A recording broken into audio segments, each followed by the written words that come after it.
اعوذ باللہ من الشیطان الرجیم بسم اللہ الرحمن الرحیم وَإِذْ قُلْنَا ادْخُلُوا هَٰذِهِ الْقَرْيَةَ فَكُلُوا مِنْهَا حَيْثُ شِئْتُمْ رَغَدًا وَادْخُلُوا الْبَابَ سُجَّدًا وَقُولُوا حِطَّةٌ نَغْفِرْ لَكُمْ خَطَايَاكُمْ۔ اور یاد کرو جب کہ ہم نے تم سے کہا تھا اس شہر میں داخل ہو جاؤ اور پھر کھاؤ اس میں سے بافراغت جہاں سے چاہو جو چاہو، لیکن دیکھنا دروازے میں داخل ہونا جھک کر اور کہتے رہنا مغفرت مغفرت مغفرت، ہم تمہاری خطاؤں سے درگزر فرمائیں گے۔ اس آیت کو سمجھنے کے لیے ذرا تاریخی بات سمجھ لیجئے۔ صحرائے سینا میں آنے کے بعد اور یہ جو کتاب تورات انہیں مل گئی تھی، اس کے بعد حضرت موسیٰ علیہ السلام کے ہی زمانے میں انہیں جہاد اور قتال کا حکم ہوا۔ اس سے پوری قوم نے انکار کر دیا، یہ سورہ مائدہ میں آئے گا۔ اس پر اللہ تعالیٰ نے ایک سزا مسلط کر دی ان پر کہ 40 برس تک کسی صحرا میں بھٹکتے پھریں گے۔ اگر یہ ابھی قتال کرتے جہاد کرتے تو پورا فلسطین ان کے ہاتھ پر ابھی فتح کرا دیتے، لیکن چونکہ انہوں نے بزدلی دکھائی ہے، اب سزا یہ ہے فَإِنَّهَا مُحَرَّمَةٌ عَلَيْهِمْ 40 سَنَةً يَتِيهُونَ فِي الْأَرْضِ، اب 40 برس تک یہ اسی صحرا میں بھٹکتے پھریں گے، اور ارض فلسطین جو ان کے لیے ارض موعود تھی وہ ان پر حرام کر دی گئی 40 سال کے لیے۔ اس 40 سال کے عرصے میں حضرت موسیٰ کا بھی انتقال ہو گیا، حضرت ہارون کا بھی ہو گیا، اور اس عرصے میں ایک نئی نسل پیدا ہوئی۔ وہ جو غلامی کا داغ اٹھائے ہوئی نسل آئی تھی مصر سے، جن کے اندر مورل کیریکٹر جو ہے وہ بہت کمزور ہو جاتا ہے، وہ پوری نسل ختم ہو گئی، نئی نسل اب پیدا ہوئی۔ 40 برس صحرا میں پیدا ہوئے، یہی پلے بڑھے، ان میں اب ایک جذبہ تھا۔ حضرت موسیٰ کے پھر جو خلیفہ تھے یوشع ابن نون، جوشوا، تورات میں ان کا نام جوشوا ہے، یوشع، ان کی سرکردگی میں اب بنی اسرائیل کی اس نئی نسل نے قتال کیا، جنگ کی، اور پہلا شہر جو فتح ہوا وہ اریحا۔ آج بھی وہ شہر جو ہے جیریکو جو آپ دیکھتے ہیں خبروں کے اندر آتا ہے بار بار، اریحا اس کا پرانا نام ہے، یہ شہر فتح ہوا۔ اس فتح کی بات کا تذکرہ ہو رہا ہے۔ یاد کرو جب کہ ہم نے تم سے کہا تھا اس بستی میں، اس شہر میں داخل ہو جاؤ فاتحانہ، اور پھر جو کچھ یہاں ہے، جو نعمتیں ہیں ان سے متمتع ہو، کھاؤ پیو، لیکن داخل ہونا سجدہ کرتے ہوئے، مراد کیا، جھک کر، یعنی ایسا نہ ہو کہ تکبر کی وجہ سے تمہاری گردنیں اکڑ جائیں، گردنیں جھکا کر اللہ کا احسان مانو، یہ نہ سمجھو کہ یہ فتح تم نے حاصل کی۔ اس کی تفسیر اصل میں نظر آتی ہے حضور کی شخصیت میں، کہ جب فتح مکہ کے موقع پر مکے میں داخل ہوئے ہیں تو جس سواری پر آپ بیٹھے ہوئے تھے، آپ کی پیشانی اس کی گردن کے ساتھ جڑی ہوئی تھی۔ یہ وقت ہوتا ہے جب کہ تکبر اور تعالی، فاتح کی حیثیت سے آنا، اور بندہ مومن کے لیے یہی وقت ہے تواضع کا، جھکنے کا۔ وَقُولُوا حِطَّةٌ، حتیٰ یحط تو کہتے ہیں جھاڑ دینے کو، تو اس کے معنی کیا ہے، اے اللہ ہمارے گناہ جھاڑ دے، مغفرت، اے اللہ ہمیں مغفرت، ہماری مغفرت فرما، جو خطائیں ہو گئی بخش دے۔ قولوا حِطَّةٌ، تمہاری زبان پر استغفار ہونا چاہیے، تمہاری گردنیں جھکی ہوئی ہونی چاہیے۔ نغفر لکم خطایاکم، اگر تم اس پر عمل کرو گے ہم تمہاری خطائیں جو ہیں انہیں معاف فرما دیں گے۔ وسنزید المحسنین، اور جو تم میں محسن ہوں گے انہیں اور بھی زیادہ دیں گے، اور انعام و اکرام آئیں گے۔ فبدل الذین ظلموا قولا غیر الذی قیل لہم، تو ان میں سے جو ظالم تھے، جو بد کردار تھے، انہوں نے بدل دیا، ایک اور قول اختیار کر لیا اس قول کی جگہ جو انہیں کہا گیا تھا حطہ حطہ، انہوں نے کہنا شروع کیا حنطہ حنطہ، ہمیں تو گیہوں چاہیے۔ یہ بعد میں ابھی آ جائے گا اگلے رکوع کے اندر، کہ من و سلوہ سے ان کی طبیعتیں بھر گئی تھی ایک ہی چیز کھا کھا کے۔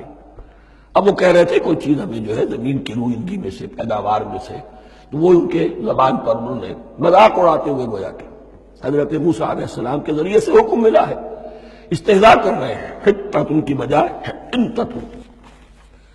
فَأَنزَلْنَا عَلَى الَّذِينَ ظَلَمُوا رِجْزًا مِّنَ السَّمَاءِ بِمَا كَانُوا يَفْسُقُونَ، تو جن لوگوں نے یہ حرکت کی تھی ان پر ہم نے آسمان سے ایک بہت بڑا عذاب نازل کیا۔ تورات سے معلوم ہوتا ہے کہ پلیگ آئی اور جنہوں نے یہ حرکت کی تھی وہ سب کے سب ہلاک ہو گئے یریکو کے اندر، بما کانوا یفسقون، بسبب اس نافرمانی کے جو انہوں نے کی۔ وَإِذِ اسْتَسْقَىٰ مُوسَىٰ لِقَوْمِهِ فَقُلْنَا اضْرِب بِّعَصَاكَ الْحَجَرَ۔ اب یہ پھر صحرائے سینا کا واقعات آ رہے ہیں، ان میں ترتیب زمانی نہیں ہے، اور یہاں کی فتح جو ہے حضرت موسیٰ کے بعد ہے، لیکن اب یہاں پہ پھر ابھی وہ جو صحرائے تیہ میں جب بھٹک رہے تھے پھر اس کا ذکر ہے۔ وَإِذِ اسْتَسْقَىٰ مُوسَىٰ لِقَوْمِهِ فَقُلْنَا اضْرِب بِّعَصَاكَ الْحَجَرَ، اور جب کہ موسیٰ کی قوم نے موسیٰ سے پانی طلب کیا۔ اب صحرا میں آپ کو معلوم ہے جہاں پڑاؤ تھا اب وہاں پانی نہیں ہے، 6 لاکھ ہو 7 لاکھ ہو کتنے افراد ہو، پانی چاہیے تھا۔ وَإِذِ اسْتَسْقَىٰ مُوسَىٰ لِقَوْمِهِ فَقُلْنَا اضْرِب بِّعَصَاكَ الْحَجَرَ، تو ہم نے کہا کہ اپنے عصا سے ضرب لگاؤ چٹان، فَانْفَجَرَتْ مِنْهُ اثْنَتَا عَشْرَةَ عَيْنًا، تو اس سے 12 چشمے پھوٹ بہے۔ فجر کہتے ہیں کسی شے کے پھٹ کر کوئی چیز برآمد ہو۔ فجر جو ہوتی ہے، فجر کا وقت رات کی تاریکی کا پردہ چاک ہوتا ہے اور سپیدہ سحر نمودار ہوتا ہے۔ فَانْفَجَرَتْ مِنْهُ اثْنَتَا عَشْرَةَ عَيْنًا، تو 12 چشمے پھوٹ بہے۔ قَدْ عَلِمَ كُلُّ أُنَاسٍ مَشْرَبَهُمْ، یہاں اناس سے کیا مراد ہے؟ ہر قبیلہ، ہر قبیلے نے اپنا گھاٹ معین کر لیا۔ 12 قبیلے تھے، اگر علیحدہ علیحدہ نہ ہوتا معاملہ، 12 چشمے اسی لیے دیے گئے کہ لڑے نہ جھگڑے نہ۔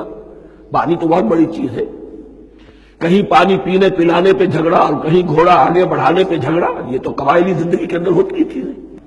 تو اس اعتبار سے اللہ تعالیٰ نے ان کے لیے یہ سہولت کی کہ 12 چشمے پھوٹ بہے۔ قد علم کل اناس مشربہم، ہر ایک نے اپنا گھاٹ جان لیا، معین کر لیا۔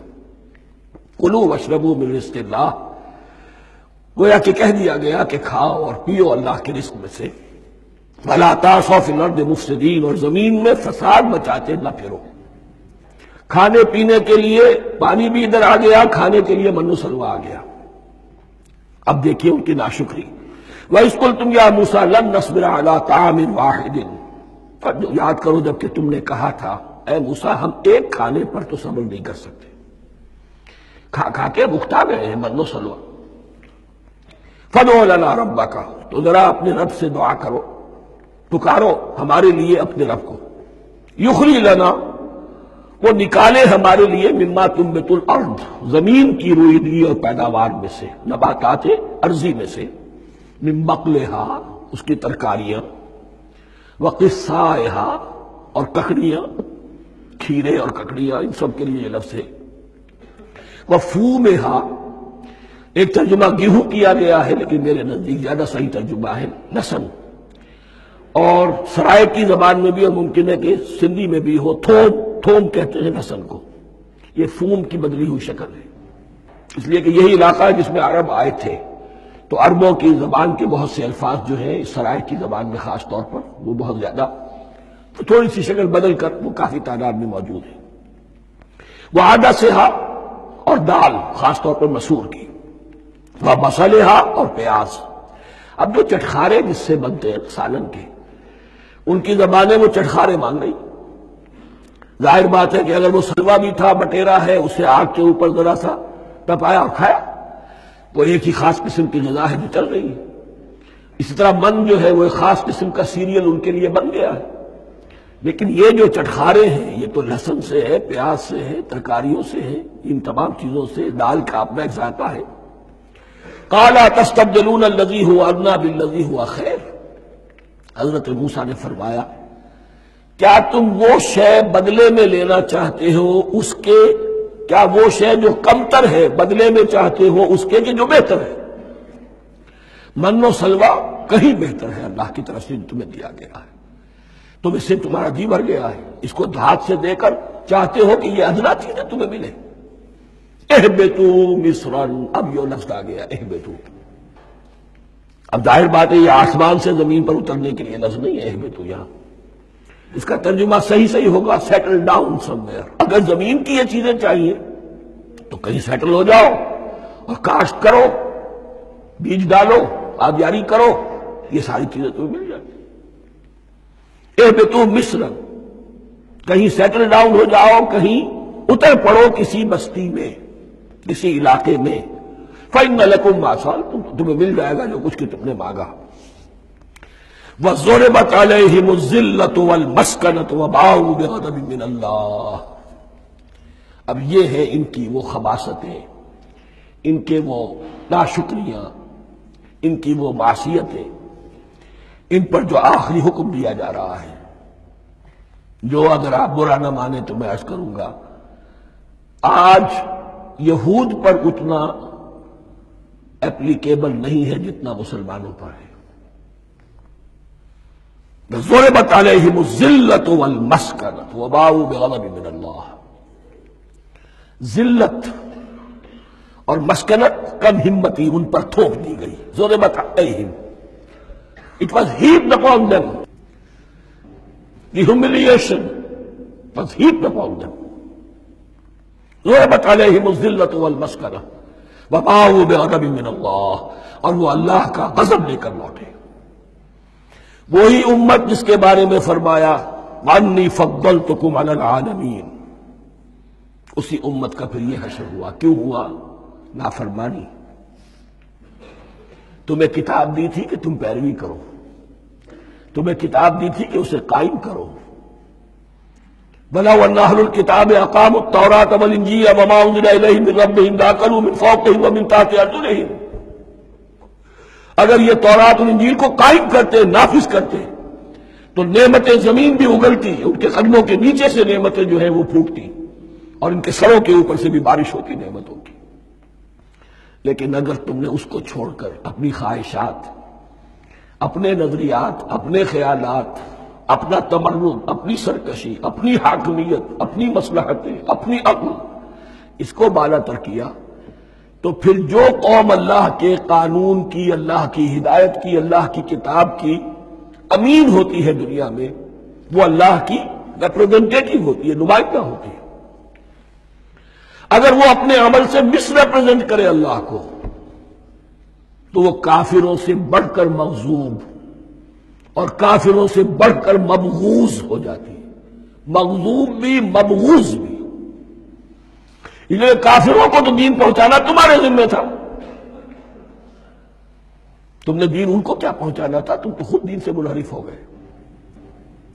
آج اس جگہ پر امت مسلمہ کھڑی ہے کہ 1.25 بلین یا 1.5 بلین، 125 کروڑ عزت نام کی شے نہیں ہے، کہ عزت نام تھا جس کا گئی تیمور کے گھر سے، سارے معاملات دنیا کے G7 G15 کے ہاتھ میں ہے، سیکیورٹی کونسل اس کے پرماننٹ ممبر کا ویٹو ہے، اور نہ سیکیورٹی کونسل میں اور نہ کہیں کسی G7 میں، نہ G9 میں، نہ G15 میں کوئی مسلمان ملک نہیں۔ کس نمی فرصت کی بھیا کس دی، ہماری اپنی پالیسیز کہیں اور طے ہوتی ہیں، ہمارے اپنے بجٹ کہیں اور بنتے ہیں، ہماری صلح اور جنگ کسی اور کے اشارے سے ہوتی ہے۔ ریموٹ کنٹرول، یہ ذلت اور مسکنت۔ آپ کے ریڈیو پر، ٹیلی ویژن پر خبریں آتی رہیں کہ اتنی مسلمانوں کے ساتھ یہ کر دیا، اتنی مسلمان عورتوں کی بے حرمتی کر دی، لیکن یہاں ہم بیٹھے ہوئے اپنے اپنے دھندوں میں، اپنے اپنے کاروبار میں، اپنی اپنی ملازمتوں میں، اپنے اپنے کیریئرز میں، دنیا میں کیا کچھ ہو رہا ہے۔ بہرحال اس وقت یہ جو ہے، میں نے جیسا کہ عرض کیا تھا کہ یہ ہے تاریخ بنی اسرائیل کی، لیکن خوشترا باشد کے سر دل براں، گفت آیت در حدیث دیگراں، یہ ہمارا نقشہ ہے آج اس آیت میں۔ ضربت علیہم الذلۃ والمسکنۃ وباؤوا بغضب من اللہ، اور یہ کیوں؟ ذالک بانہم کانوا یکفرون بآیات اللہ، یہ اس لیے کہ وہ اللہ کی آیات کا انکار کرتے رہے۔ وَيَقْتُلُونَ النَّبِيِّينَ بِغَيْرِ الْحَقِّ، اللہ کے نبیوں کو ناحق قتل کرتے رہے۔ ہمارے ہاں بھی مجددین امت میں سے کتنے ہیں جو جیلوں میں ڈالے گئے، جن کو ایسی ایسی مار پڑی ہے کہ کہا جاتا کہ ہاتھی کو بھی وہ مار پڑتی تو برداشت نہ کرتا۔ احمد ابن حنبل کے ساتھ کیا ہوا؟ ابو حنیفہ جیل میں، انتقال کیا. امام مالک کے کندھے کھینچ دیے گئے، اتار دیے گئے، منہ کالا کر کے اور اونٹ پر بٹھا کر پھرایا گیا. امام دار الہجرہ شیخ احمد سرہندی جیل میں رہے. سید احمد بریلوی اور ان کے ساتھیوں کو خود مسلمانوں نے تہہ تیغ کیا ہے. بہرحال یہ داستانیں ہیں. اب نبی تو کوئی نہیں آئے گا، ان کے ہاں نبی تھے، ہمارے ہاں مجددین ہیں، علماء حق ہیں. جیسے کہ حدیث بھی ہے علماء امتی کا انبیاء بنی اسرائیل. تو جو انہوں نے انبیاء کے ساتھ کیا ہم نے مجددین اور علماء کے ساتھ کیا. ذالک بما عصوا وکانوا یعتدون. اور یہ ہوا ان کی نافرمانیوں کی وجہ سے اور حد سے تجاوز کرنے کی وجہ سے. اللہ تعالیٰ تو ظالم نہیں، اللہ نے تو اونچا مقام دیا تھا، ہمیں بھی خیر امت قرار دیا. کنتم خیر امت اخرجت للناس تأمرون بالمعروف وتنہون عن المنکر وتؤمنون باللہ. اب اگر ہم نے وہ اپنا مشن چھوڑ دیا تو ذلت اور مسکنت وہ ہمارا مقدر بن گیا. اللہ کا قانون اور اللہ کا عدل بے لاگ ہے، وہ فرام امہ ٹو امہ چینج نہیں ہوتا. سنت اللہ جو ہے لن تجد لسنت اللہ تحویلا ولن تجد لسنت اللہ تبدیلا. اللہ کی سنت بدلتی نہیں. بنی اسرائیل کا جو حشر ہوا آج وہ ہمارا ہو رہا ہے. بہرحال اس پر میری جو کتاب ہے سابق اور موجودہ مسلمان امتوں کا ماضی حال اور مستقبل، اس کا مطالعہ کیجیے. صدق اللہ العظیم.